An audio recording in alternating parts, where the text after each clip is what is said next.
PTI का supreme court से शाह महमूद कुरैशी की गिरफ्तारी पर नोटिस लेने का मुतालबा। सुप्रीम कोर्ट ने कहा शफाफ इलेक्शन के लिए गिरफ्तारियां ना की जाएं। 3 MPO बुनियादी हकूक की खिलाफ वर्जी है। अदलिया से गुजारिश है लोगों की हिफाजती यकीनी बनाएं।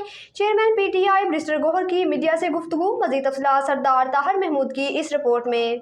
चेयरमैन पीटीआई बैरिस्टर गौहर ने शाह महमूद कुरैशी की दोबारा गिरफ्तारी पर रद्द-ए-अमल का इजहार करते हुए कहा है कि गिरफ्तारी का मामला सुप्रीम कोर्ट को देखना चाहिए, क्योंकि सुप्रीम कोर्ट ने कहा हुआ है कि शफाफ इलेक्शन के लिए गिरफ्तारियां न की जाएंगी।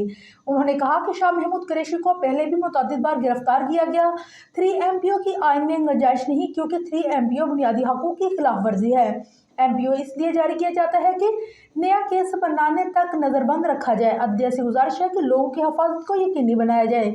बताया जा रहा है कि साबिक वजीर खारजा शाह महमूद कुरैशी को रहा होते ही पंजाब पुलिस ने दोबारा तहवील में ले लिया।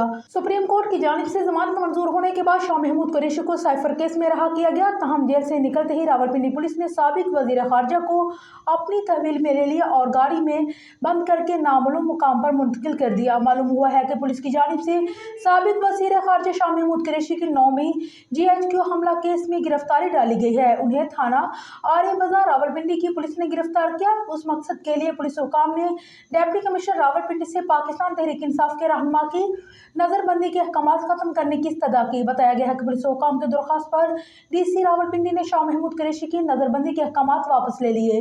नजरबंदी के अहकाम खत्म होने पर जेल से रहाई के बाद रावलपिंडी पुलिस ने साबिक वजीर खारजा को गिरफ्तार किया। रहनुमा पाकिस्तान तहरीक इंसाफ को 9 मई GHQ हमला केस में गिरफ्तार किया गया, जिसके बाद अब शाह महमूद कुरैशी को इंसदाद दहशतगर्दी अदालत रावलपिंडी में पेश किया जाएगा।